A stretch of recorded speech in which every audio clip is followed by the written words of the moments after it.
Hey, thank you so much for tuning in today and welcome to my podcast studio. Before we start on today's episode, I just wanted to take a quick moment to say I am truly grateful for you being here. It means the world to me and my guest for us to be able to share our conversation with you. If you do like what we're talking about, please don't forget to hit that subscribe button, hit the like button. And if we do talk about something that you either agree or disagree with, please put it in the comments. We would love to hear your feedback.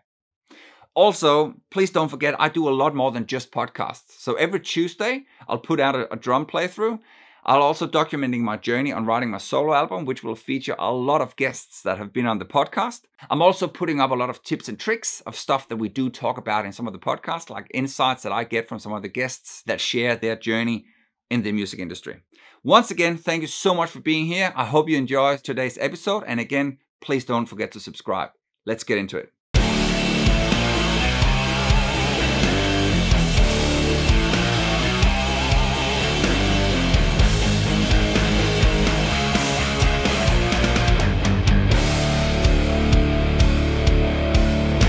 Fantastic. How's everything? I hear the word on the street is that there's a bit of a restriction going on at the moment. Yes. Sadly, we're back at where we were at last year. Yeah. That's so annoying, man. Yeah. How does that impact everything? Like, can you still meet up and practice or jam? Or because obviously you're quite active on YouTube. Yeah, actually, the sad part here is that we were together last night because every Sundays we get together and when we do a live stream, we perform live for our Facebook followers, and then being in the lockdown again, we won't be able to do that. It's quite sad because for a bit. Ever since like the holiday period here in the Philippines, everything was easing up a little bit, but because of the increase in cases of COVID here, we're in another lockdown. So we have to wait again. Hopefully, by the time that the vaccines will arrive here in the Philippines, we'll be able to go back in the gigging scene as soon as possible.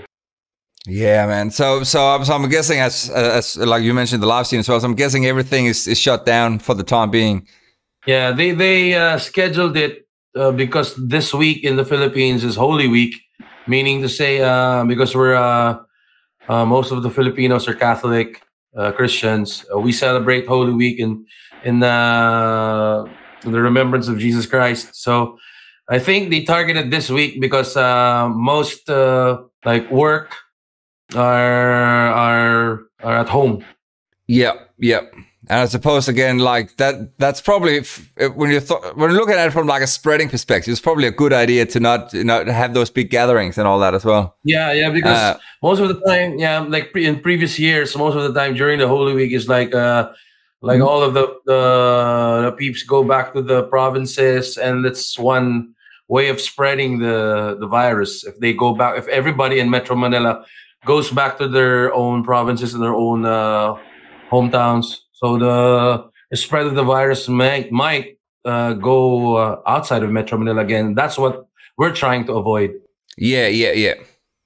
Well, look, let's not talk too much about COVID and pandemics and shit, because that's pretty depressing, isn't it? Yeah, it's been a year. It's been a year. So we're pretty much tired of it.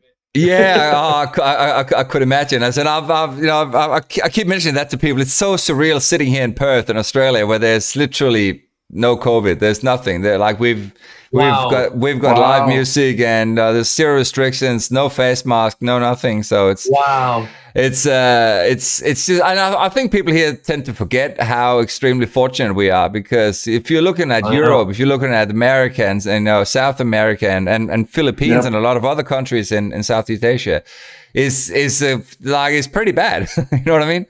It really is, yeah. So, but as I said, let's not talk too much about COVID because it's too depressing. Let's talk about music. Hey, of course. Yeah. I'd love to hear the story about you guys, because like I got introduced to you by our mutual friend Israel, and I had a look through your YouTube channel. I can see you guys are extremely active and got a lot of followers and stuff. So tell me a little bit about how you put the band together and how you operate. Because again, I love the fact that you guys do live streams and all that stuff. Yeah. Basically, like any band, we started out like a school band. It's just like an after school thing, and then gradually after graduating from high school and then transitioning into college, it sort of became like a semi-professional thing. It's like there are a handful of we call it here production gigs, like a small time production, and they'd invite bands over to play for the production gigs and small bar gigs, like a bar setup. Yep. And then eventually it started from there, and then we joined a nationwide contest here. We call it Musiklaban. It's like a battle of the bands. Oh yeah, yeah. We got it here too. It's like Triple J in Australia. You have that, right? Yep. Triple J. That's where Silverchair was discovered, I think. So we have that kind of thing here, and then we won in 2004, and we kind of like after that, it became our day job. And then through the years, there's been a lot of lineup changes, basically because we were so young when we won. I think I was the oldest back then. I was 21 years old, and we still had a member who's like 18. And then through the years, numerous lineup changes, and then we kind of figured out like a couple of years ago, maybe late 2017, early 2018, that that was a time where Spotify was really coming out, and then live streaming started to become something that is essential because of the lack of shows also here in the Philippines.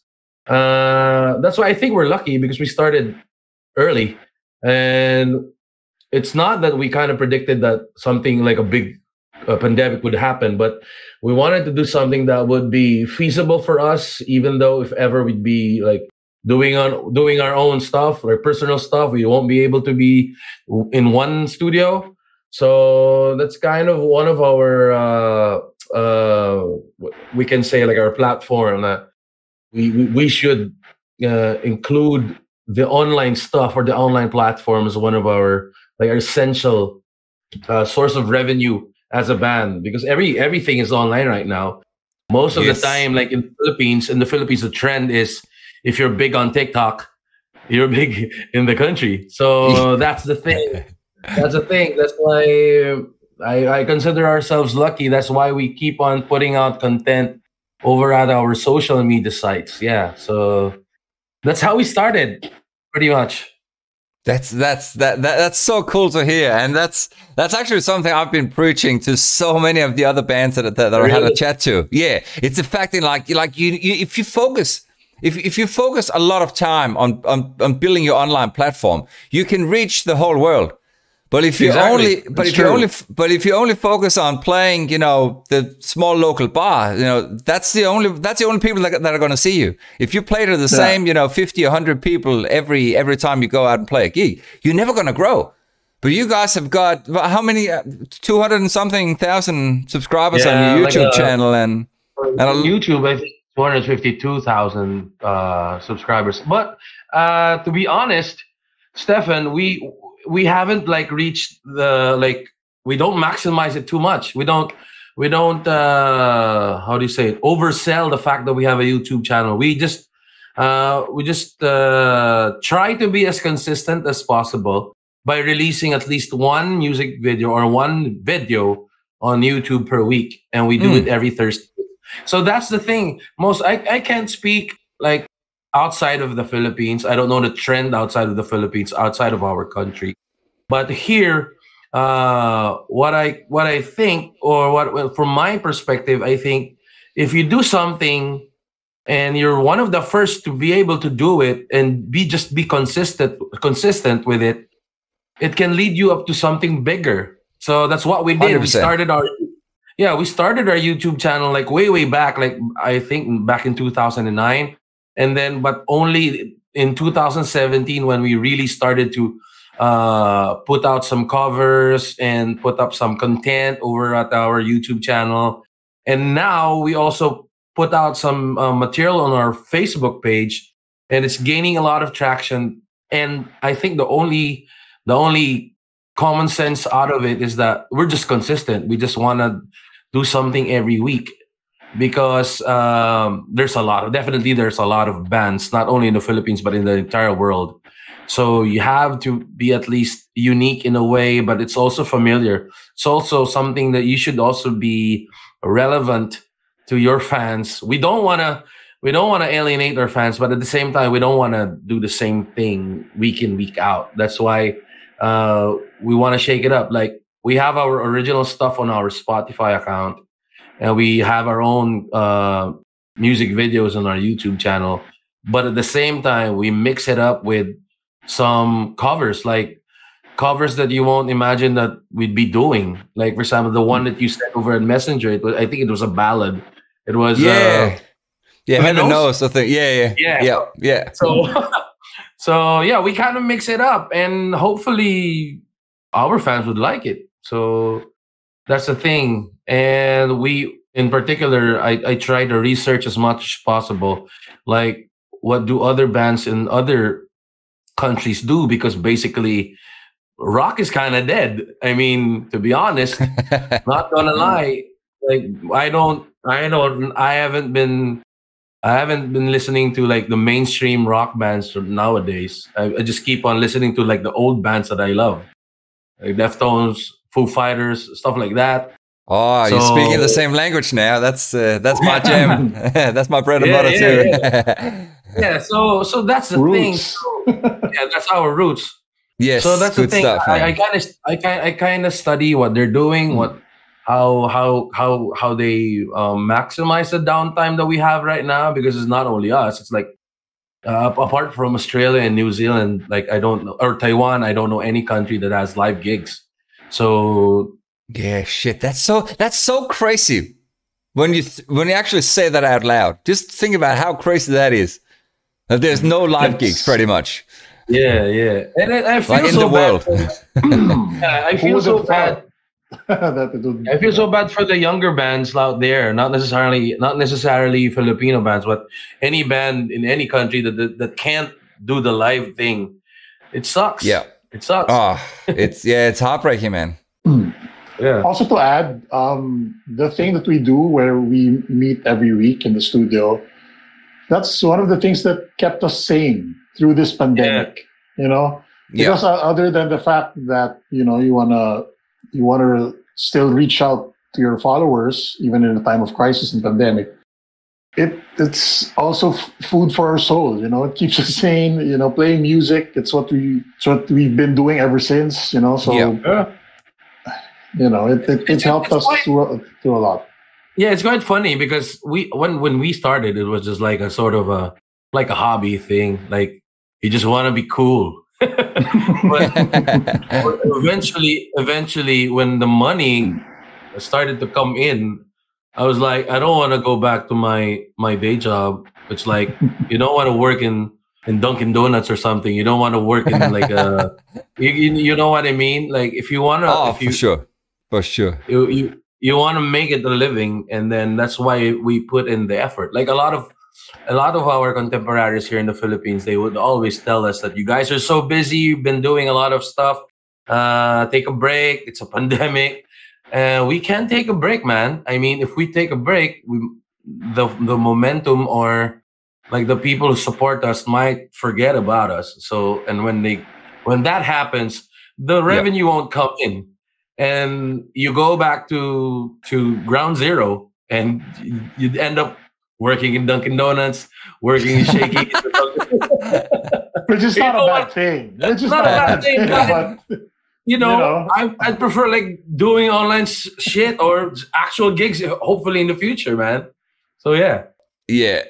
I think you're spot on about the whole consistency thing, and I think that's also what's so difficult for a lot of bands, for a lot of businesses in general. I've been pretty slack over the last couple of months. I've been trying to build a YouTube studio here in Perth, which I finished last week. Nice. So from now on, I've got no excuses. You know, I've got to be able to put out multiple content per week. But the thing is, by the time you are consistent, again, as you said yourself, if you put out a new song every Thursday, I don't know if it's on the same time or something, but the fact is that people know there's gonna be a song from you guys every Thursday. Then again, of course, like if you have a true following, they're gonna be looking forward to that every Thursday. And that's such a consistent way of giving people that deeper connection. You know, where you know that you guys are on time, you deliver a product. And again, is there any way that you guys have been able to add any other monetizing layers on top? Like, are you selling any merch? Are you doing anything else where people can give you some more money? Yeah, to avoid the Dunkin' Donuts gig. Yeah, but in my opinion, there's always a lot of options for you. There are always a lot of choices for you to earn, regardless of which field you're in, regardless of which business that you're in. But for us, we want to be like a consistent band in terms of that. This is what we consider our day jobs. That's why there are a lot of monetization avenues for us to. It's already there. I mean, YouTube is there, so make a video, and so. Yeah. We make it consistent. We at least try to make it like a high production value. And then Facebook is here. So Facebook is also giving us options if you want to have a bigger audience, and then you promote yourself using Facebook, and you use it to sell your merch. So we have our merch, we sell our merchandise, and we linked it to our website. Our official website actually is like a merch store. And then it doesn't stop there. When the pandemic happened, all these Facebook gaming, what do you call that? Tools? Streamers? Yeah, I mean the tools of having like Facebook gaming sites or something like that. It was accessible to bands suddenly. Yeah. Band pages. So the stars. Yeah. So there's a stars option on our Facebook account. So when we do our live sets or live streams, you can send in stars. So that's another monetization avenue for us. And then one other alternative or another avenue for us to have revenue is the supporters. Suddenly our Facebook account, you can become a supporter. There's an option there that if you pay a premium, like 100 pesos or more, and it's up to us what we do with that platform. We give them person whatever. That's another way of earning. So you have at least three. You have YouTube, you have the stars from Facebook, and then you have the supporters platform. And I just what else? I'm sure I'm missing one or two additional ways to earn. Basically, what I'm trying to say is that it's already out there. Some other bands have been doing it probably much earlier than us, but we kind of it's just falling into place because it's the only thing that we can do because of the restrictions here in our country. So, but in hindsight, I would rather continue doing this regardless of if the live gigs come back here, because man, you have to be consistent with your revenue. Like if you're also thinking ahead, like business wise, being in a band is like having your own brand. And if you want to, like what you said a while ago, we don't want to classify ourselves as like a local band or like a homegrown band. We want to go outside of the country, or at least our name or the brand, for more monetization options. So that's about it. So actually, I have a story. One time we were in Singapore. Me and the boys, I mean, we were in the, what do you call that? I can't remember the last time we were out of the country. So, like the immigration line, in Singapore. Remember that, Nikki? We were in the immigration line, and one of the officers pointed at me. So I was really paranoid. Like, did I do anything wrong? And he was like, hey, are you the guy who's from Mayonnaise? And I was really surprised because he's not Filipino. And I asked him, yeah. How'd you know? And he was like, oh, I saw your cover of Taking Back Sunday from your YouTube channel. And I was just really blown away because number one, he's not Filipino and we're not in our country. And that's the power of music. That is so cool, man. Yeah. That is so cool. Well, but look, I mean, I love everything you just said. Like, if I could throw you a little heart or a like on that, I would do it. But like everything you just said about being online, treat it as a business, everything you guys were doing, man, and again, and you look at it as your day job, and like we go in, like we have. Like, we got stuff to do, guys. Like, we got to create a video. We got to put that up. We got to make sure our supporters are happy, and like our customers that come into your shop, that's it. That is, it's so cool to hear, man. So when did you guys start treating it like a business? Like, when did you start getting everything lined up where you're saying, hey, it might be a way for us to actually grow the monetization? I think you mentioned 2017 or something for the YouTube channel. Well, the timeline here is that when we won the nationwide contest, it was back in 2004, and we were so young then. So that was like my past to make mistakes, like growing pains. So like what I said a while ago, we had numerous lineup changes, but we also had like professional changes in terms of the management, like the people who handles us, our record label. And then I think it was around 2012. Yeah, 2012. We were supposed to put out like a covers album. That's the kind of thing in the Philippines. It's also the same thing with the Western market in the US. Like they'd rather sell like something that's marketable compared to something that it's high risk or like a full-on rock album. So during that time in 2012, we were supposed to put out like an all covers album, but I said, we're in our 10th year and nothing's happening. There's no money, there's no gigs. Why would we succumb to the idea of doing something that's not going to be enjoyable for us? So that was really big because that was the first time that I not necessarily insisted them, but I persuaded them to believe in me.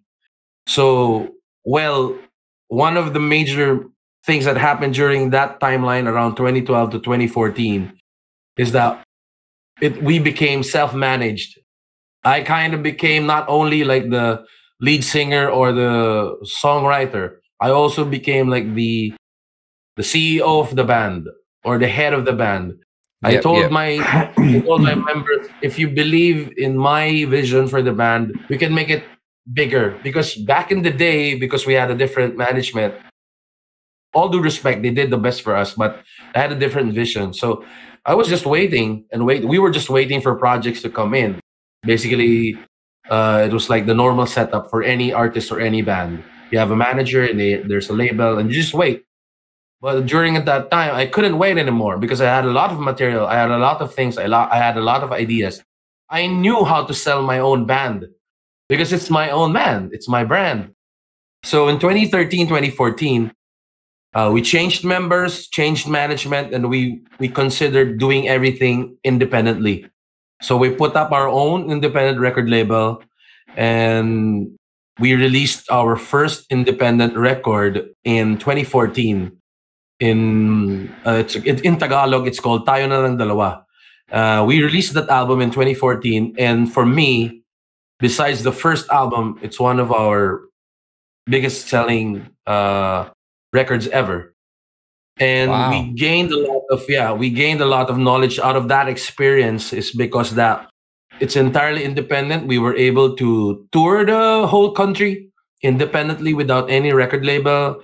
And that was also for me, that time was also the advent of social media. I mean, the intensity of social media. Twitter became a thing. Facebook became a thing. Instagram became a thing. So with every tool that is necessary for any band to promote their material was already there. So it's up to us how to maximize it. That's the time that everything changed. And I considered that period the most important period in our career, because in 2014 and then onwards up to 2021, we plan everything from the start of the year until the last gig of the year. So even I can say, like, even last year when the whole pandemic happened, we were here in the studio March of 2020, and I said, this thing that we're facing is really horrifying. So we have to prepare for ourselves, to reinvent ourselves, even though we would be locked in our homes. So that's why we intensified our online stuff, like the live streamings, the YouTube postings, and everything. So I consider that time, 2014, the most important time for us, because we took control. We took the control of the brand and tried to do everything one step ahead of everybody here in the Philippines, at least in the Philippines. So yeah. Fantastic. That's again. I'll click another like on that. Like that's I loved everything you just said there, and it's so cool to see how you're so confident. Like like you just know that this is what I need. Like I have this vision, and the best way for me to achieve that is by taking control and just do it. And also, I just like to add also, it's also with the other members. They also trusted me, and they believed in me and my vision that this can work, and they saw the results. And then they could always say otherwise, but that's the most important thing. If you're in a band and everybody's on the same page and everybody believes in the vision, you can do anything. Oh, 110%. It's probably more important than anything else. Like you all need to be on the same page. You need to want to achieve the same thing. Man, I love it. It's so refreshing to hear that, man. Actually, to be honest, Stefan, I was really surprised with the power of music. We never thought that things like that would happen, going to a different country, a different immigration, and then people will take notice of us. So that's amazing. Music is really amazing. During the pandemic, we did a lot of stuff that was quite remarkable, to be honest, and I'm proud of it. We were able to be part of NAM, like an online show for NAM. Oh, wow. See, I was like, wow, why is this happening to us? Nothing is happening in the Philippines. And now like groups like NAM would appreciate something like us. And then we also we released an album late last year, and then people from South Korea picked it up. And it's crazy. It's crazy. I can say confidently that with music you can achieve anything. Like I'm talking to you and you're from like a different time zone. So it's amazing. I think we might actually be on the same time zone, but I'm in a completely different continent anyway. Yeah. But it's I agree, and I resonate with that 100% as well. Like music is spiritual. I was actually having that conversation with some guys from America that I had on last week. That was a completely different time zone, by the way. I think they were like 13 or 14 hours behind. For sure. But yeah, it's the thing is, and I think that's extremely beautiful about music is that there's only gonna be one of each bands out there. So you all have your own message to deliver. You have your own story. You have audiences that would resonate with what you guys are doing.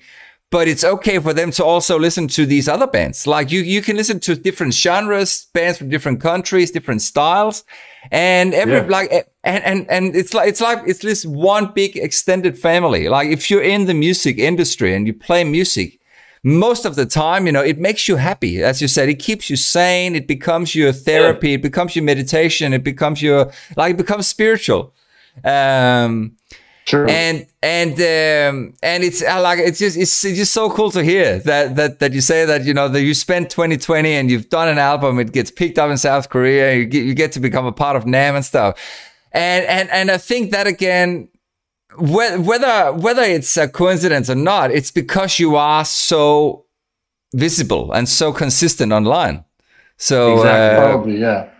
And I'm just guessing here, maybe you also engage with people online. You know what I mean? That also helps. Yeah, definitely. We don't, even back in the day, even pre-pandemic, we'd always hang out with our friends, like people who we just we met during shows.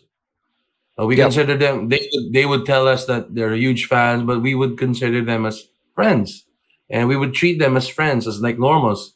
And yeah, Nikki would also would love to add that we always maintained a good relationship with our supporters and our fans. Yeah, yeah. I mean, like we had a couple of big major concerts back in 2019.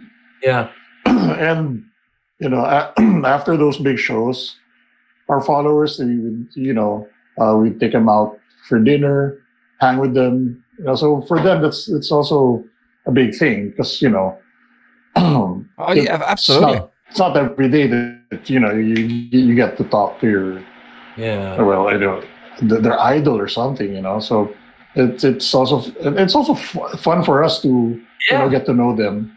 We also how they also engage with us through like ever since we started becoming independent. Monty would come up with every now and then. He would come up with contests like create your own music video or a cover of what for a song. Every single, yeah. And he would like give prizes like guitars. Nice. Any electronic stuff. It should. I'd like to add on what Nikki said. It's always like a full circle. Like if we have fans that support us, basically they're the people who's giving us money. That's the thing, and then we should give it back to them. So once in a while, we'd throw like a party for them. Like a gig, like a small gig for them, and then we'd have like contests because I'm assuming everybody who listens to us wants to be like us, and the best way to learn how to become us is from us. You know what I mean? That's really cool. That's a really cool way of looking at it. I'm also a fan. Yeah, I'm also a fan, man. I like anytime like back in the day because it's been a while since like a foreign band came here into the Philippines.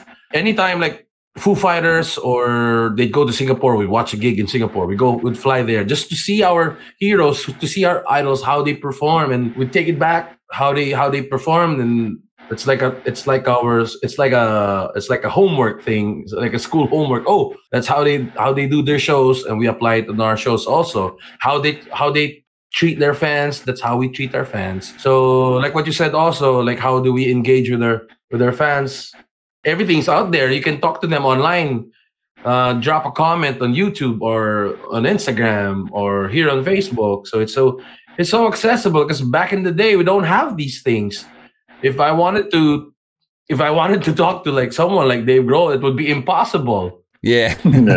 But like last week, Hayley Williams from Paramore reposted one of our cover videos of their song. So that's amazing. Nice. So that's why we treat it the same way like they do. Like we also talk to our fans. We don't have any excuses not to talk to them and not to engage with them. And because we know how it feels, to get to talk to someone you admire, look up to. Yeah. Actually, to add just a little something. Some of our contemporaries would always ask, like organizer, why do you keep on getting mayonnaise for shows? And they don't know the answer, but I know the answer. It's because how we treat our fans, because it's how we treat our supporters. We're just the same band. I mean, we sound pretty much anything 90s based or 90s influenced. That's our thing. But the thing that makes us unique from other artists, I mean, from in the Philippines, is how we are with our fans. We don't treat them as if we're higher than them. And we do stuff like this, like podcasts with our fans. Some of our fans are also like professionals. and they need our service for one of their stuff. So we take it, and there's no small gig. There's no such thing as a small gig.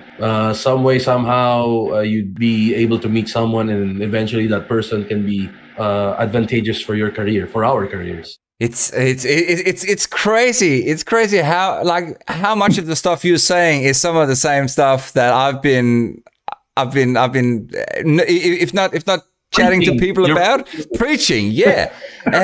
Because it's the same thing. Like, again, like, there's always, every time you say yes to an opportunity, you're usually gonna win something from it. Like, whether it's small or big, true. But you're gonna get something. You're gonna get new eyes and new ears. Like, you're gonna get some, like, people that didn't know about you before. It might be small, it might be big, but you never know. If you said no to it, it'll never happen. Yeah. Exactly. I love what you said about the podcast you do with your fans. Like, some of that, like, imagine if you were the fan, like, that would be something you're probably gonna remember for the rest of your life. That feeling of feeling so special, even though it's only for, half an hour on a podcast, or you guys replying, like, engaging with a chat stream on Twitter or Facebook or something, like, that would make you feel so warm and fuzzy inside. You know what I mean? Yeah, exactly. And especially during these times where everybody sits home anyway, I would assume there's probably going to be a spike in traffic because people need that extra connection. They need to have that extra confirmation and listen to bands that they like and know that that's gonna make them feel okay. Yeah, exactly. So I love it. Yeah, basically we're in this we're in this mess because it's the only thing that we want to do for the rest of our lives. And if we want to do something like this for the rest of our lives, we have to make the most out of it. So we can't regret anything. We don't want to regret anything, and that's why we just keep on moving. Music for me, personally, it's brought me from my hometown to, like, Toronto. So we will never take it for granted. I have a question though, if it's okay. I have a question. Of course, yeah, absolutely, go for it. Is it because one time back in 2015, The Used was here, and we were part of the prod team, the production team. And I think during that time, the frontman moved from the US to Australia, and Bert McCracken, that's his name. And I'm not sure if it's accurate, but in Australia, like, the Australian government supports local music. Am I right? Is it accurate? Probably. Again, I actually don't play that. Like, I play in a cover band, so I just play, small pub gigs here. So I don't know too much about what sort of, like, grants or what sort of, like, money or funding you'd be able to get from the government. But I know there is something. Yeah. Oh, cool. Because that would be really amazing if that would happen, like, in any country. I mean, in any country. Because for me, this past a year and a half, like, most especially here in our country, they don't consider music as an essential. But like what Nikki said, it kept us sane, and I'm assuming also with our fans. I mean, music definitely helped them with the struggles and with the stress of life in this pandemic. So hopefully soon. But I suppose with, like, how you guys operated, I suppose it would be like the same as a business. Like, again, like, if you have if you got your expenses, like your in and out goings, you're obviously making revenue from the different platforms you're operating, your merch sales and the YouTube AdSense and all that stuff. So I'm guessing, and again, if you're saying you have competition where you give away guitars and stuff, or you obviously have expenses running the business as well. Like, if you got to buy new drumsticks and drum heads and streaming expenses, whatever. Wouldn't that be able to be treated as a business, and you'd be able to get some, like, if there is any government funding available in the Philippines? As of the moment, we don't have something like that. But I would just imagine, like, for example, in Korea, I think, I'm not sure, I'm not accurate on this, but I think they support their music. I mean, because basically it's like having a product. and if it sells worldwide, and then you'll have revenue from other parts of the country, not only in their country. So if our government or any government in any country would do something like that, that would be amazing. Because when you're in a band or you're an artist, you're like a brand, like Foo Fighters or anyone from Foo Fighters to Billie Eilish or Ariana Grande or Metallica. If you're like a global star, then you'll get revenue not only from your country, you'll get revenue from other parts of the country, worldwide, parts of the world. So that's what I'm hoping that would happen. I mean, it should start somewhere, somehow, because if that would happen, a lot of things could, like, I mean, people, like kids, wouldn't care if they drop out of high school and then be in a band. Yeah. Yes. I see. So you mean like if it did become like an option, almost to become like a lifestyle choice very early on, like that was an accepted job, if you like. So it's something that you could get funding for instead of having to go to university, work at Dunkin' Donuts. Or cool. Like an accepted or supported profession. Yes, exactly. Yep. Well, there's in many countries where you can obviously study to become a lot of things in the music industry, like a recording engineer, something like a live production manager, or music business in general, or you can do social media marketing and specialize in the music and entertainment industry and stuff like that. But yeah, so being an actual musician and wanting to do that online, I know what you mean. Like I think there's a whole. I think the future is looking very bright if you have the will and the belief in yourself to try and pursue that, because you have, and you guys are a perfect example of that. You have so many opportunities available if you dare to go for it, and you're saying, I want to make that my vision. I want to make this my day job. You just gotta be consistent, be engaging, and do it. Like just believe it's possible. Because sometimes it doesn't work. No glory. Exactly. Sometimes it doesn't work. Like we put out something, and sometimes it doesn't work, and it's okay. It's normal. Of course. We don't let it affect us. We just move on. Exactly. And then because being consistent is not necessarily like you won't have any bad days or have any bad nights, I'm sure. Yeah, it doesn't mean everything will work all the time, right? Yeah. But it's the same as everything else in life. Like, look at the pandemic. Yeah. You can sit at home and feel sorry for yourself. You can be like, hang on, we gotta restructure how we operate, but we gotta keep moving, and we gotta just rethink it. And exactly, like you have to adapt and be creative if you wanna keep moving and keep growing, keep scaling. Yeah, to add on that, like you said, adapt. It sucks because it took me about like a month before I figured it out. Like after the announcement of the lockdown here in the Philippines, it took me a month. It was just a constant debate on my mind. What to do next? Would I just collect plants or something boring like that, or just watch on Netflix, or should I assess what's the next thing for the band? And I opted for the latter, and I said, okay, the actual gigs isn't allowed, so let's do streaming. So you will always be given a chance or a choice to just be lazy, and that's the easiest thing to do, be lazy and do nothing about it. Yep. But in our case, we don't want to take it for granted, our relevance, our success, all the things that we started in the past 2-3 years. So it was basically up to us to make the most out of what we have. So it started with something like this. We started to talk to each other like on a podcast, and then every Saturday.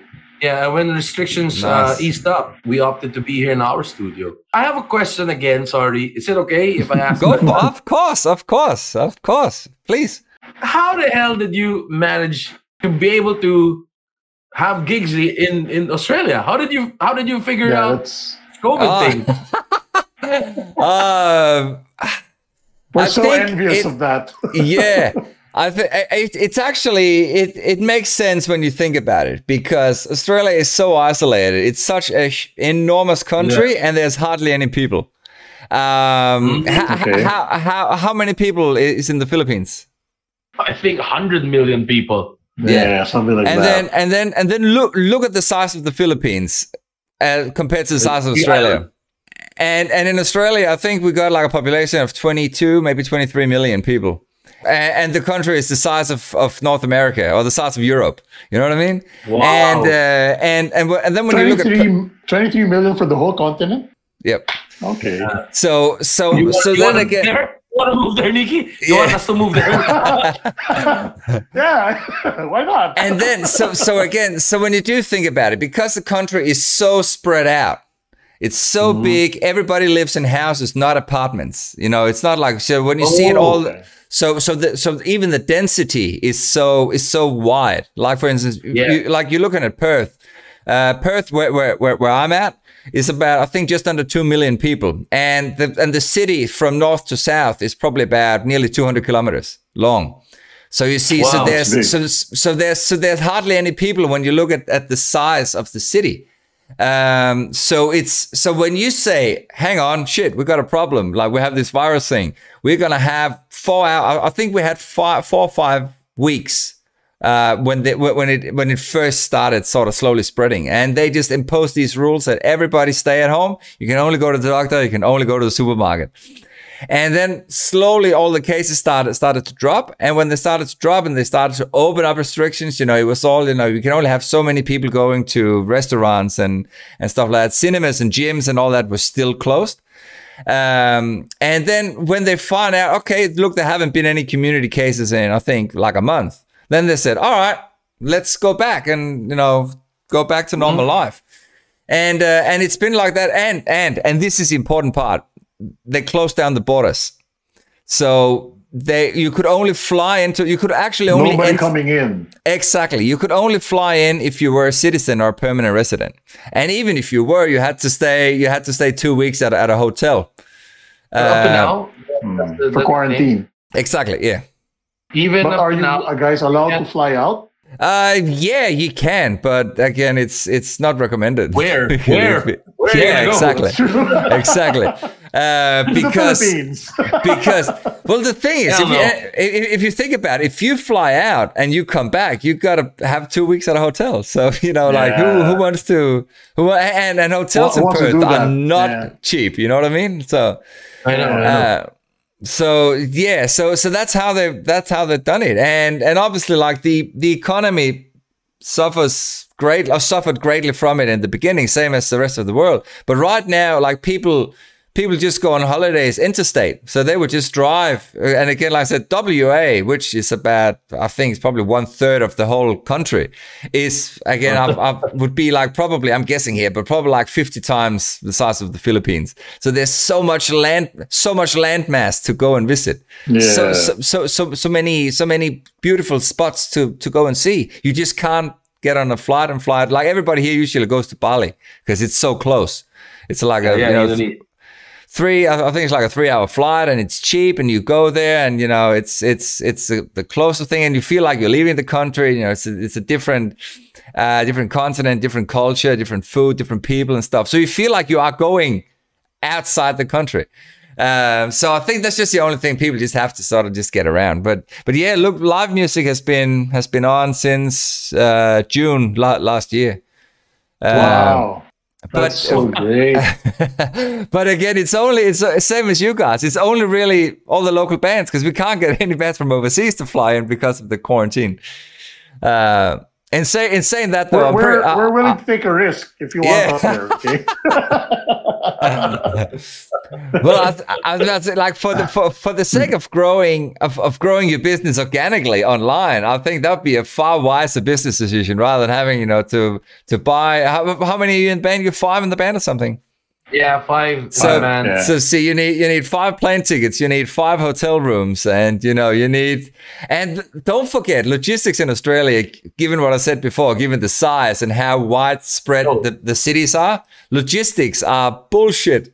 Like, you know what I mean? Like it's sad because it's sad because back in 2019 we had a lot of inquiries from Filipino organizations in Australia. We were supposed to have a tour in Sydney, in Adelaide, in Melbourne, and I think also in Perth. So that'll happen one day. So you just got to keep going again, keep building, keep scaling. We hope so. Yeah. That's the thing. That's what I said to the band. We should stay as busy and as relevant as possible. Hopefully by the time that this whole pandemic is over, people will still book us for shows, will get us for shows, because we were the only band who was busy during the pandemic period. That was our goal. And the thing is, it doesn't even matter if you were the only one. As long as you are, just keep doing what you're doing, or do it better. So again, like I noticed some of the other videos you had on your channel, like you had some gear rundowns and stuff. So you also have some behind the scenes stuff, where people get to see how you operate. Actually, speaking of that, I have a question about your whole setup, because I noticed you shoot all your videos at this yellow studio thing. Is that at your house? Yes. I can't move the Mac because it might fuck up my system right now. But I'm in the booth. This is the recording booth. I can only show the keyboard, and then the mixer is here. He's in the control room. I'm in the control room. That's so cool. And the live room is just next door. On my left. And door. This is the access to the studio. The thing is, the live room. The thing is that, like what I said a while ago, back in 2014 or 2013, it's one of the things or the important moves that we did is that if we're gonna be an independent band, we should have our own recording studio, because it's the prerequisite of any artist. Yeah. If you're a singer, if you're a songwriter, if you're in a band, or even just a solo artist, you need to have, back in the day, you need to have a recording studio, but now you have to at least have access to record your music. Yep. If you've seen, I've seen the latest documentary of Billie Eilish. She's so lucky because her entire family is music based, and her brother is like a musical genius, and they just record with the laptop. So at home, diba? At home. Yep. So for us to be able to do these weekly videos, we have to have our own recording studio. Yep. It's which made our lives really very easy. But again, it also is probably one of the first steps on the ladder when you want to start scaling things. You want to be serious about it. That is you having a headquarter, an office, if you like. That is where you go to run your business. And the cool thing about how you guys are doing it, like you have somewhere, and from what I can see, it looks like it's set up with cameras and everything. So it's almost like, I'm guessing it would be like plug and play. Like you show up, you play a couple of songs, say, okay guys, let's record this, bang, and you have a product to put on YouTube for your Thursday for your Thursday videos. Yeah, like back in the day, we would just be stressed thinking about how to put out a video. But nowadays it's super easy. Like I could just upload this thing that we're doing, and it's on YouTube, and it's already available in the entire world. So it's as easy as that. Yep. So that's the thing. If you wanna make it easy in the latter part of your career, you have to put in the work in the early stages. So I mean, when we were starting out, I told the team, I told the band, we have to work hard for this, for us to be able to reap the benefits, hopefully someday. And you are. And again, like how you guys are doing things is so admirable, man. Because again, it's so structured and so professional. I just research and study like the bands that I love. Like Dave Grohl has his own recording studio. He does all his online stuff right now because they released an album late 2020. Yeah, early 2021. Medicine at Midnight. And if you can see, all their content are just like inside the studio. If you wanna make it sustainable for you and for your band, you have to put in the work. It wouldn't be too bad if you could sort of copy Foo Fighters and their success, man. They've done okay. Yeah. If you want to have a peg, if you want to have a basis of how they do things, Foo Fighters is not a bad model to follow. Yeah. I saw them when they came to Perth, I think about 2 years ago. Went to see them here as well, man. It's like they're so good. But again, Dave Grohl, he's probably like the coolest guy in rock, you know. Like I still look back on I still look back on the time, you know, when he broke his leg. I think they were playing in Sweden or something, and you know how he broke his leg, and he just finished the concert, and then take me to the hospital after. Exactly. And again. So I think he fell off the stage, and then they assessed him and said, "You definitely broken your leg. Like you need to go to the hospital and stuff." Well, can I just finish the concert first? Hospital. He went back and then he played, right?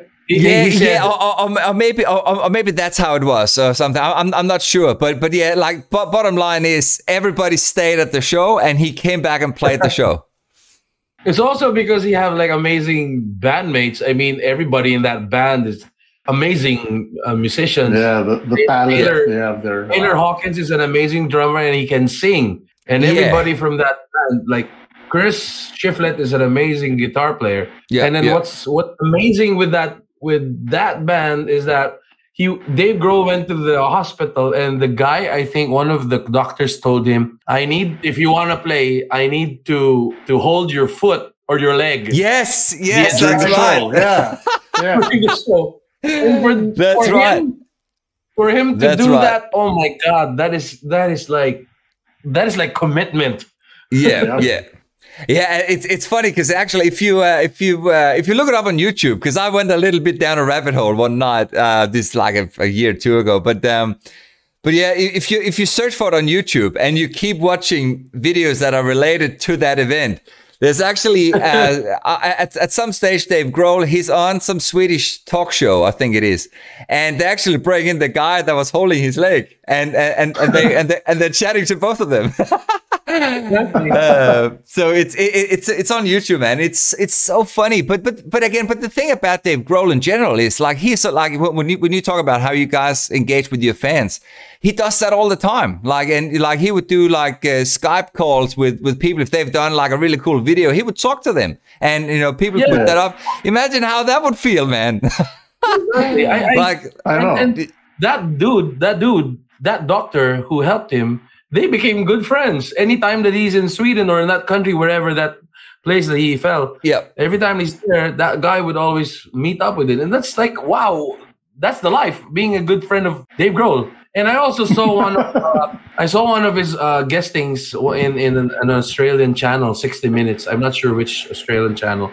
And he became friends with the lead anchor. But I'll show you guys the link. And that's amazing.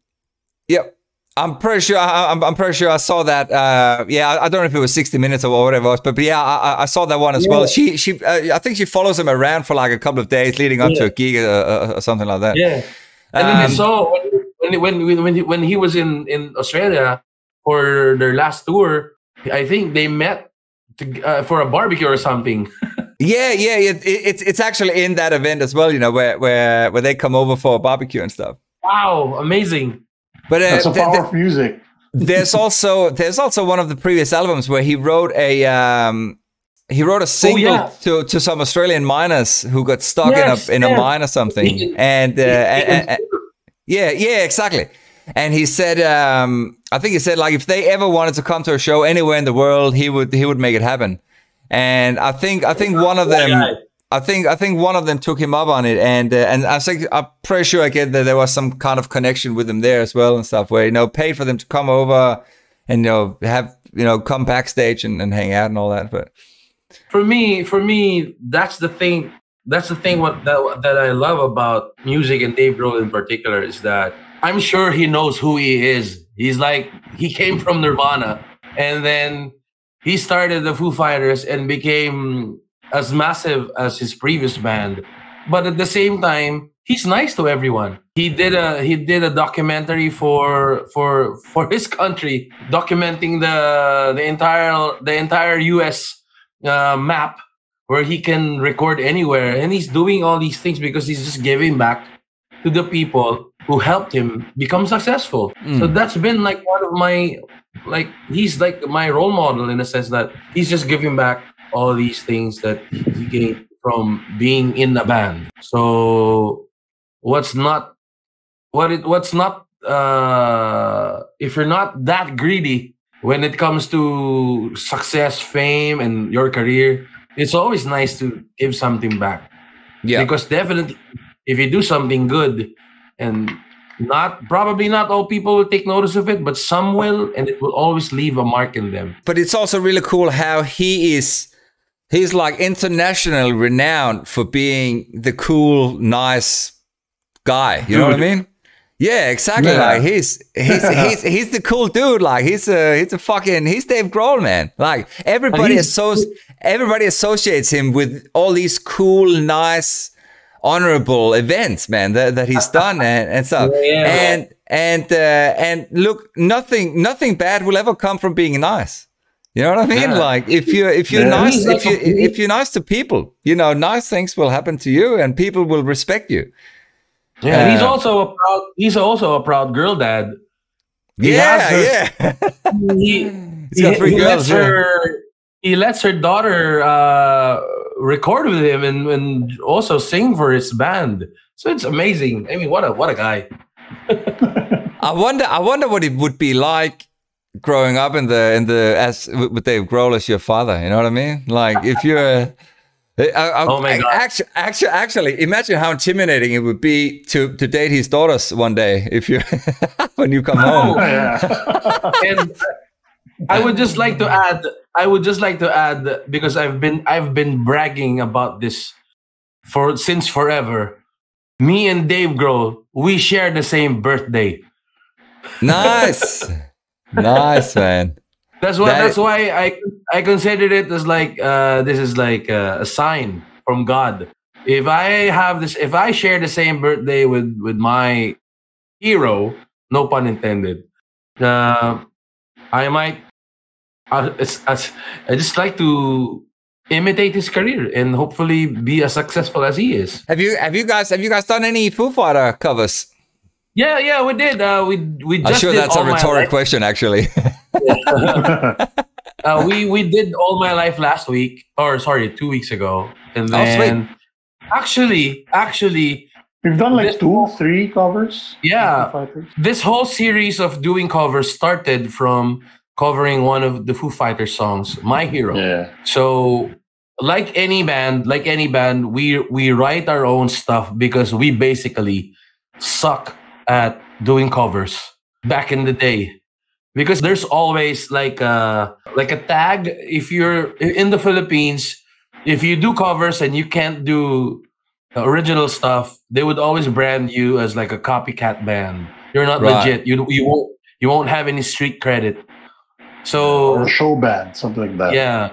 So back in the day, we would hesitate covering songs, but because of the change in the dynamic, because of Spotify, YouTube, you have to be relevant. You can't just put out Tagalog songs and expect that the entire world will follow you. So you have to also reassess everything, and let's try to do covers, but with our own twist. We won't do covers just for the sake of covering. So we started with My Hero because it's one of our favorite songs. And then we followed up with Today by the Smashing Pumpkins. And then that's about it. We just chose the songs that really mattered to us when we were starting out. That's why you came with you stumbled with our Heaven Knows cover, because it's a really popular song when I was younger. We don't do it for the clout. We just do it because it's what we listened to when we were young. It was actually really cool to see that cover being done like just by you, like literally just with an acoustic guitar. So it's something that's a bit different to the band setup. So again, like how it's shot in a different way and stuff. Yeah. But yeah, no, it's all like I find like the cool thing about covers is that again it's something recognizable for people. It's something that they do, like, you know, they might know the lyrics, you know, they might like the song or something, but you can obviously like put your own spin on it, as you said. And then again, if people start engaging with the covers and say, oh, by the way, here's an original. Oh, hang on, so there's also originals. Then that becomes a segue for them to then also checking on to your original stuff.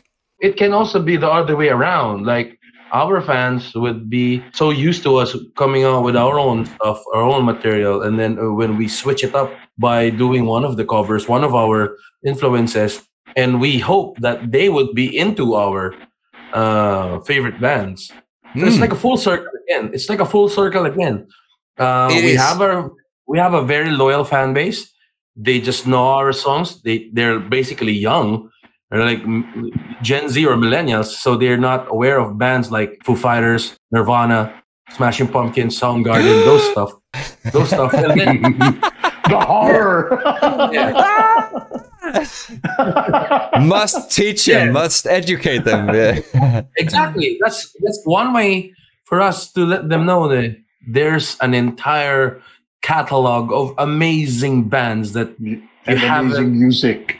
Yeah, like that's again like everything that came out in the 90s is the foundation of my musical background. Again, I'm a drummer. And ours too. I grew up on Nevermind and the Black Album and Dirt by Alice in Chains, Super Unknown, Soundgarden, Stone Temple Pilots, one of my favorite bands. You name it. Pearl Jam, yeah. Oh, the amount of time I would have heard 10. It's like all the albums that came out in that decade. Is Rage Against the Machine.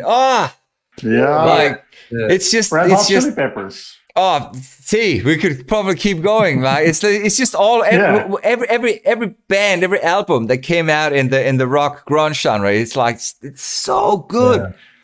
Yeah. So good. And I don't know.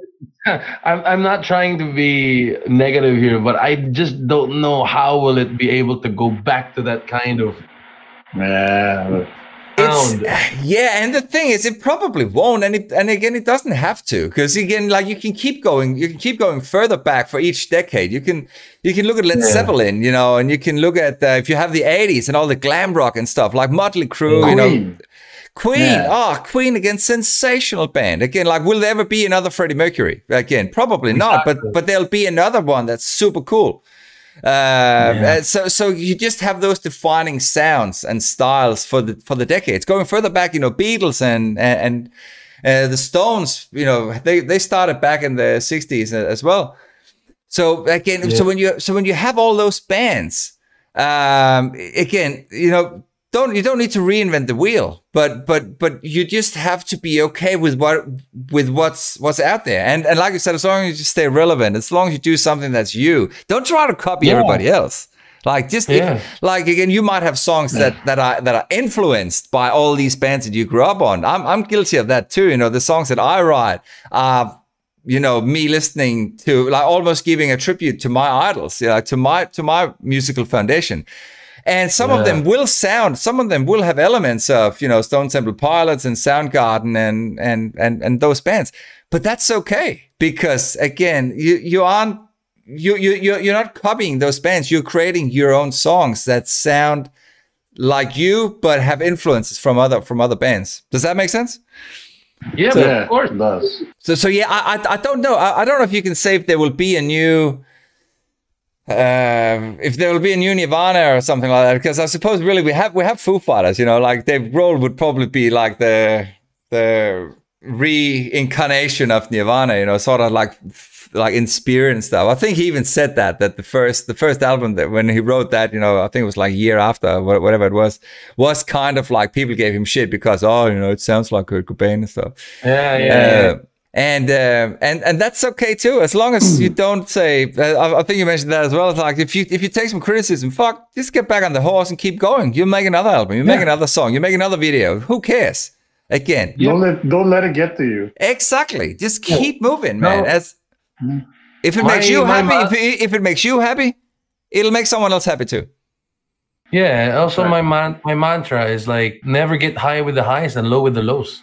Just roll with it. I mean, Yep, that's a and good saying. yeah, because like for example, the thing with music, most especially here in our country, is just because we're just so focused in. Everybody's like focused with social media nowadays. Like instead of like watching news from the television, they would get the news from Twitter or Facebook. And Yeah.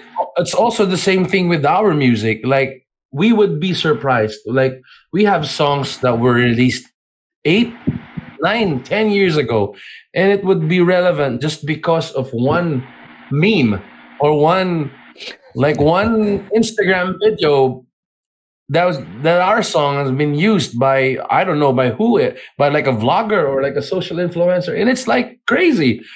So you just have to be on your toes every time.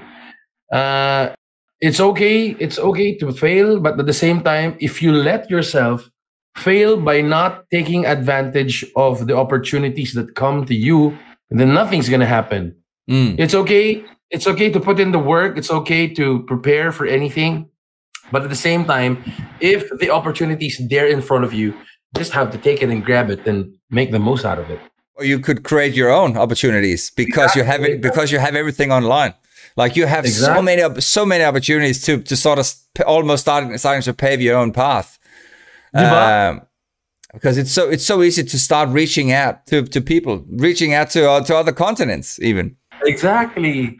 Yeah. And it's crazy. It's crazy because like what you said, like in the start of the whole podcast, it's only like Australia, New Zealand, and Taiwan on the top of my mind. It was pretty much normal.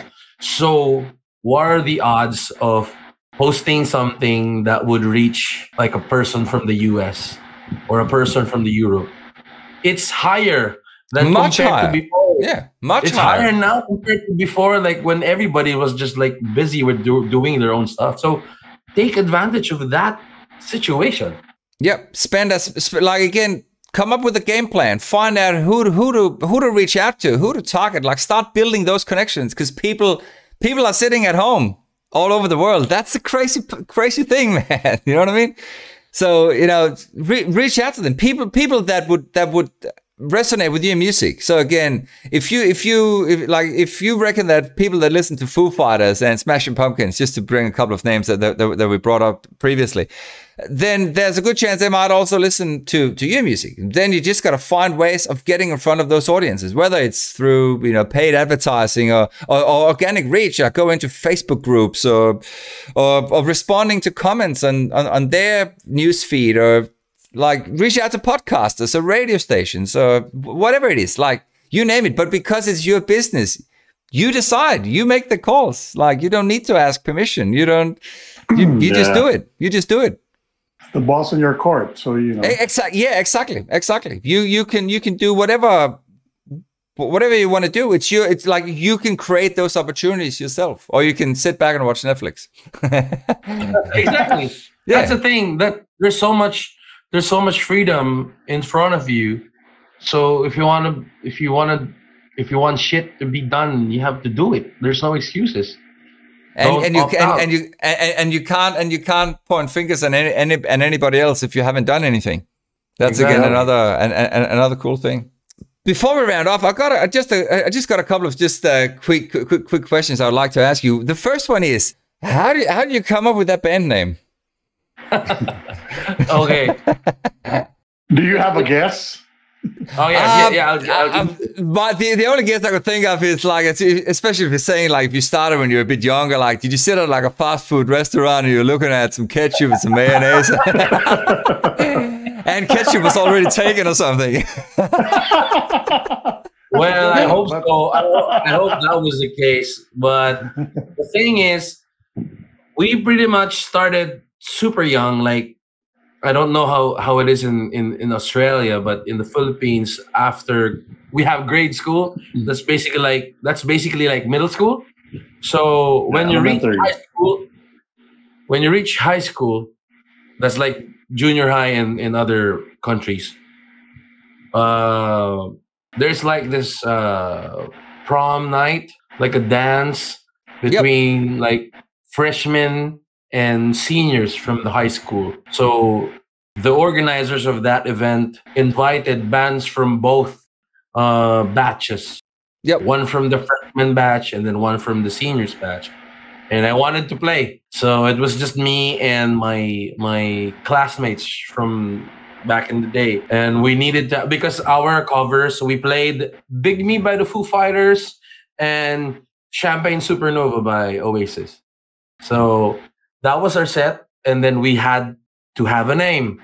We have to have a name. So I was super young, and I had a bag every time that I go to school, and I just have one notebook. And I have, during that time, I had a recorder, a cassette recorder with a couple of like blank tapes. We used to call them blank tapes. Like you put it in a radio, or what do you call that? Like a karaoke set. Yep. And then when your favorite song is on the radio, just press record. Yeah. It's like bootleg. Sounds the same. Bootleg that shit. Yeah. I remember that.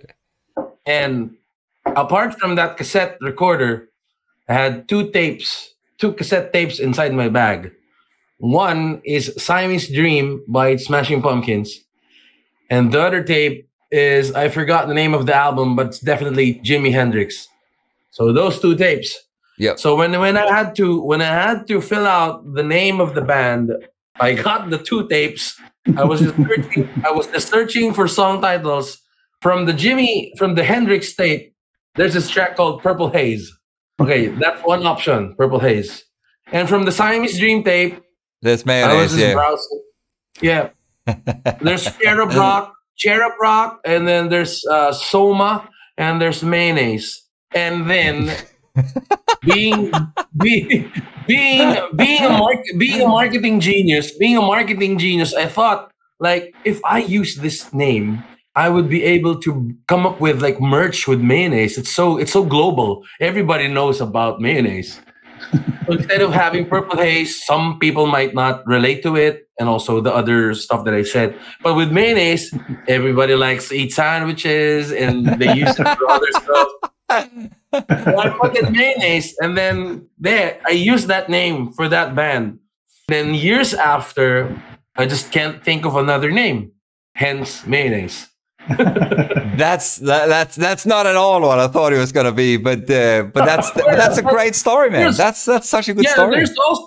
There's also a good reason behind it, because if you're familiar with that song, it's basically like a slow love song, but it's drowned with a lot of guitars and feedback. And that's kind of my formula back in the day. I would write these pop songs, but I would use that Nirvana formula of soft, loud dynamic, having soft verses and then loud choruses, and would use like a ton of guitars on the recording. So that's why it made sense to me to use that name, because it's one of the most beautiful songs from that era. And up to this date, I can't even like think of another song that is as beautiful as that. Probably Aurora of the Foo Fighters, if you're familiar with that song. Not on the top of my head. Yeah, but I just love those songs like that start really soft and then becomes really loud in the end. So that's our story. That's why we named our band Mayonnaise. That's an awesome story. Like I said, I would never in a million years have guessed that was related to a Smashing Pumpkins album. But it makes perfect sense now how you explain it. I love the fact that you thought that that's a really good branding thing, because you're absolutely right. Had you called the band, Cherub Rock, or you've called it Purple Haze, it would have been a cool band name, but there wouldn't have been much marketing value in it. And I wouldn't have asked you, so why do you call it Purple Haze? Oh, because you like Hendrix. Yeah, that's pretty obvious. But that other story, and that's the end of it. Yeah. It's awesome. It's awesome. I love it, man. And that kind of name will always have like a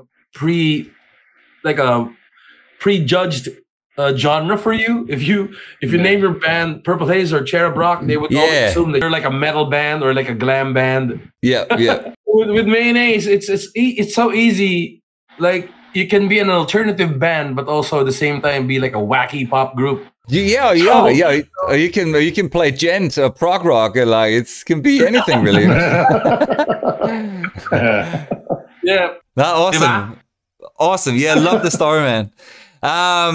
So I got another one here. So that is if you can share your story of what you consider to be your all-time career highlight. You start first, Nikki. Well, I guess I would have to say we had two major concerts back in 2019. Yep. It was the venue wasn't really that big, but to be seeing all those your all your friends and all your the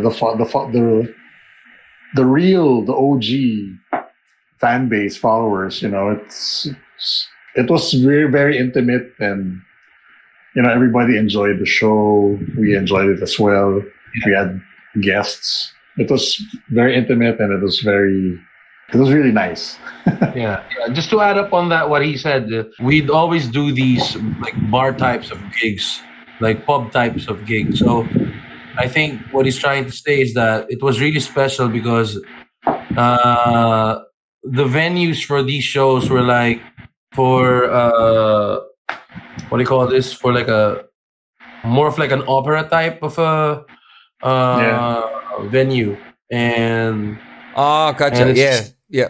It's like a theater where you have like a balcony, and Yeah. And the thing is, with those two shows, it was produced by a what do you call this? A major TV station here in the Philippines. Yeah. And for them to believe in us, it's such a massive experience, because we've been known to do our own shows, but this is small gigs. But this is like I think the capacity is like 3,000. So, and for us to do three sold out shows that year, that calendar year, that was just really amazing. Yeah, including our anniversary show. Yeah. Wow. Hey, that's a pretty good effort. Yeah, for me, my personal career highlight, but it's so hard to single out just one because we've been a band for 18 years. 18 years. So probably I could name at least 5. The first one would be definitely when we won the nationwide contest, because we were relatively unknown, but we won that. Like we were like 1 out of 10 bands during the finals, and every band was just really amazing. They were really good, and I think we won with like a small margin. I think less than 1. Like if we're like 91, the second runner-up was like 90. So just 1 point. Yeah. So that would be definitely one of my highlight. And then when we played the first time, the biggest Coliseum that we have in the Philippines, or the Neta Coliseum, that's definitely a highlight. Because we were just blown away by the lights. It's like playing Madison Square Garden in the US. So it's like playing Wembley in the UK. So it's definitely a big high. Third would be when we went to Toronto. It was our first time to go to Canada. Yeah. Back in November 2019, we ended our tour in Toronto, Canada, and to see all these Filipinos from the different part of the globe, it's just an amazing feeling. It was just like a one-night thing. So it was like a small, intimate bar gig, but it was really packed. More than 1,000 Filipinos and non-Filipinos were there. And then, like also what Nikki said, the major concerts is the fourth one. And for me, personally, the fifth career highlight would be just this January or February, one of our songs from the latest album reached South Korea. So for that to transpire during the pandemic and during the time wherein live gigging wasn't really allowed, it was just an amazing feeling to be able to do something like that. Yeah. And for me, it's such a highlight because it wasn't just like a viral thing. It was like it went on their local news. Because the backstory of this, Stefan, is like we had a filler. When I say a filler, it's like a 2-minute song in our latest record, Friends and Family. And it's the title of the song was written in Hangul, or the local dialect. Oh, sorry. Hangul is like how the people in South Korea write. I think so. Ah, right. So, yeah. So, but it's a Tagalog song. It's a very traditional Filipino Tagalog love song, and the title of the song is one of the members from Blackpink. So, because of the pandemic, it was also hard for me to write stuff or write songs because we weren't allowed to go outside. We weren't able to. Yeah, nothing was happening. Nothing was happening, and learn new experiences. That was out of the question. We were just inside our homes for the entire year. So it was also like a challenge for me to write something or write an entire album during that time. So one of the songs was about one of the members of Blackpink, and I used her name as a song title, and it reached the local news in South Korea. And it's just crazy because it wasn't supposed to be a single. It was just like a filler. And we didn't put it out like a formal single. It was a viral thing. Yeah. The fans picked it up. And then because of the fans, it went straight to South Korea. And there were a lot of like these South Korean news sites that would post like Filipino rock band Mayonnaise writes a song about Blackpink singer, etc., etc. And it's just wow, it's just amazing. The voice of music, I mean, is just powerful. So you have to be careful, and at the same time, you also have to know and acknowledge that music is definitely powerful. Oh, 100%. That's my probably like a career, definitely a personal career highlight. Yeah, it's so saying the music is powerful. Yeah, it's one of those things that, again, I think a lot of people, and I've don't know how many times I've spoken to people about this, but music is such an underrated thing, that because it's something that everybody uses music every day, one way or the other, to a certain extent. And to a lot of people, it can be the matter of whether you have a good day or a bad day, whether it empowers you in what you're doing. Like, again, like if you go to the gym, like you can use music to make you have a better workout. It can let you, when you're sad, it can make you happy. When you're happy, it can make you sad even. But again, but again, like you can go through a heartbreak, and a song will cheer you up. You can be depressed, and a song can make you happy. And it influences how you feel. It does, yeah, 100%. And again, in the right context, it can be so incredibly powerful or spiritual, as we've been talking about earlier as well. But that's such a cool story that really just underscores that point. So fantastic. Look, just to finish off here, where do you see yourself going in the future? Obviously, we're gonna get you guys to Australia at some point when everything is back to normal. But I hope that happens. yeah. Well, we definitely have to work towards it, man. But say, like, for the short term, what's in store for the rest of 2021? Basically, last year was just like, we were just really confused with what's happening in the entire world. Basically, everybody. It was an adjustment period, so yeah, for everybody, not only for us. So during the start of the year, I kind of told the team and the band and the members to just take it one day at a time, 1 week at a time, 1 month at a time. Everything will be normal, hopefully soon rather than later. And but for short-term plans, we just want to finish off the year by at least putting out a couple of singles from our latest album, and then hopefully write again, because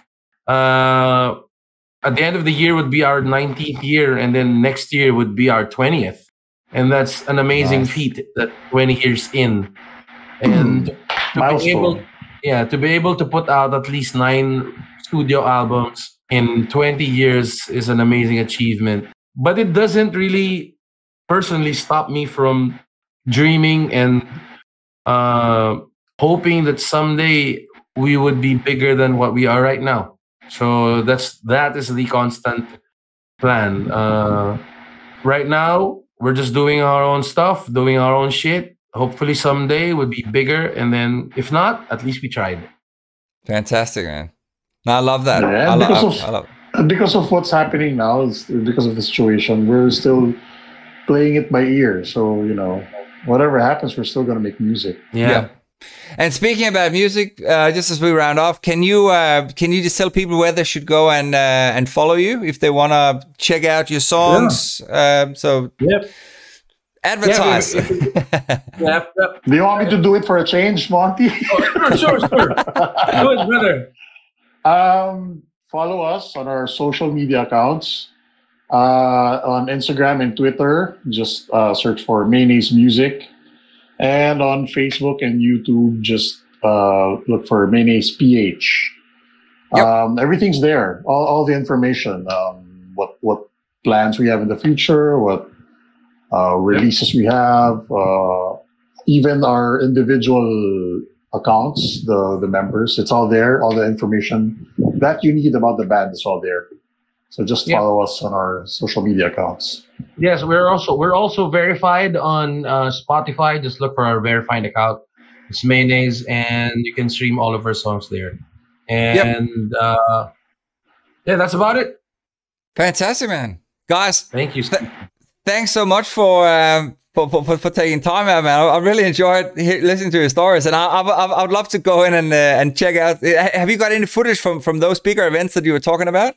Yeah, we'll send it to you on our messenger group. Yeah, man. Yeah, I'd love to try and share that sort of leading up to by the time we actually publish this, man. That would be excellent.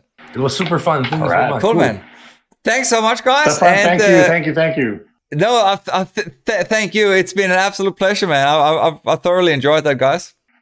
Yeah, anytime that you're here, just let us know so you can visit the studio.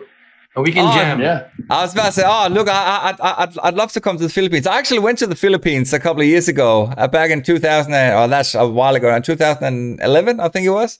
Went to Manila and what's it called, Puerto de Galero or something like that. Puerto Galera. Yeah, that's the one. Yeah, I went there for a week because I'm a diver, so I went there for scuba diving. Wow, nice. Yeah. And then we stayed in Manila for 4 or 5 days as well. How was your diving experience here compared to Australia? The water is humid here. the water is so warm, or it was really warm there. Yeah. It's the same as no matter where you go in the world. It's just different, but it's all cool. Like there are so many fish and corals and stuff. But again, I've done diving. I've done diving in Florida, in Egypt, Greece. Wow. Denmark. I'm from Denmark originally. But that's probably but that's pretty boring diving, man. there's no corals. Well, my question is, do you have like a diver's watch? Not anymore, because again, I haven't been diving. Like I've got three kids now. I haven't really been diving for 7 years since I became a dad. Oh wow! So yeah, I do have one, but I'm pretty sure it needs a new battery. it's just been in my dive bag pretty much for the last 7 years. So cool. But no, I had a great time in the Philippines, and I think that really struck me there is the fact that everybody is so musical. Everybody sings, and they all have great voices. Every time we went out for dinner and stuff, there was always someone, like the waiters were singing, and like people started singing. It's such a happy culture. Yeah.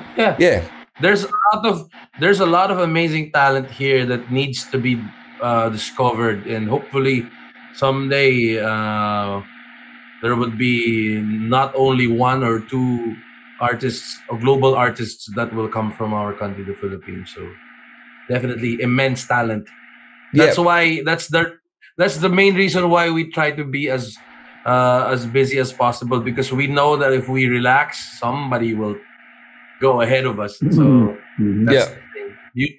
Music is life over here.